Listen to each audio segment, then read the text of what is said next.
राज्यातील माहिती सरकारच्या लाडकी बहीण योजनेत ई-केवायसी बंधनकारक केल्यामुळे लाभार्थी संख्येत 86 लाखांची मोठी घट झाली। तांत्रिक चुका आणि कठोर छाननीमुळे 2,40,00,000 पैकी केवळ 1,60,00,000 महिलांनाच डिसेंबरचा हप्ता मिळालाय।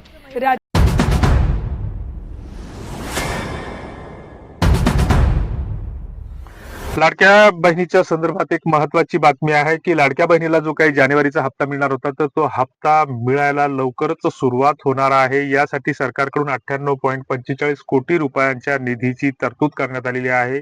हा निधी महिला व बालकल्याण विभागाला वर्ग करण्यात आलेला आहे आणि याबाबतचा जो काही शासन निर्णय आहे तर तो शासन निर्णय हा 18 फेब्रुवारीला जारी करण्यात आलेला आहे आणि या निर्णयानुसार सामाजिक न्याय विभागानं लाडकी बहीण योजनेच्या हप्त्याचं वितरण करण्यासाठी हा जो निधी आहे तर महिला व बालकल्याण विभागाला वर्क केलेला आहे आणि मग लवकरच जानेवारीच्या हप्त्याच्या वितरणाला सुरुवात होणार आहे। मात्र त्यापूर्वी सरकारकडूनच जाहीर करण्यात आलेला आहे की ज्या काही जवळपास 2.5 कोटी आमच्या महिला भगिनी होत्या तर त्या महिला भगिनीपैकी जी काही 18 सप्टेंबर रोजी ई-केवायसी ची प्रक्रिया सुरू केलेली होती सरकारकडून, त्याची अंतिम मुदत ही 31 डिसेंबर होती आणि ह्या 31 डिसेंबर पर्यंत सरकारकडून जो काही 17वा 18वा आणि 19वा हप्ता लाडक्या बहिणींना मिळणे अपेक्षित होते तर त्या नोव्हेंबर डिसेंबर आणि जानेवारीचा हप्ता अजूनही बऱ्याच लाडक्या बहिणींना मिळालेला नाही आणि मग तो मिळण्यासाठी बहिणींनी काय केलं पाहिजे किंवा काय करावं लागेल याबाबतची माहिती पुढच्या 1 मिनिटामध्ये आपण घेणार आहोत। तेव्हा या चॅनलवर जर तुम्ही नवीन असाल, सबस्क्राईब केलं नसेल तर सबस्क्राईब करायला विसरू नका। लाडक्या बहिणीच्या संदर्भात जी काही केवायसी ची प्रक्रिया सरकारकडून राबवलेली होती तर सरकारनं लाडक्या बहिणींना एक प्रकारे मूर्ख बनवलेला आहे, वेड्यात काढलेला आहे की सरकारकडून सांगण्यात आलेलं होतं की 15,000 पेक्षा जास्त लाभार्थी हे बोगस लाभार्थी होते, त्याच्यामध्ये पुरुषांचा समावेश होता, हे पुरुष होते। एक संभ्रम या गोष्टीमध्ये निर्माण होऊ शकतो की बऱ्याच महिला आणि पुरुषांची नावं ही सारखी असू शकतात की जसं आता किरण हे नाव असतं तर ते महिलांमध्येही असतं आणि पुरुषांमध्येही असतं। मात्र सरकारला हे जाणीवपूर्वक करायचं होतं की असं काहीही गोष्ट नसताना सरकारकडून जी काही 18 सप्टेंबर पासून जी काही ई-केवायसी ची प्रक्रिया सुरू करण्यात आली होती तर त्याच्यामध्ये सरकारकडून कुठलीच पडताळणी करण्यात आलेली नाही। फक्त आमच्या महिला भगिनींचा आधार क्रमांक त्या पोर्टलवर टाकण्यात आला होता आणि त्याला मोबाईल नंबर लिंक आहे किंवा नाही फक्त याचीच पडताळणी केली। सरकारनं कुठलेही असे दिवे लावलेले नाहीत की याच्यातून कुठली तरी छाननी केली आणि मग अशा स्थितीमध्ये 86 लाखापेक्षा जास्त महिलांना या योजनेतून बाद केलेला आहे आणि त्याच्याविषयी पुन्हा ओरड वाढत असताना महिलांनी जागोजागी ठिकठिकाणी आंदोलनं केली, रस्त्यावर उतरल्या आणि मग जिल्हाधिकारी कार्यालयात सुद्धा धडक दिली।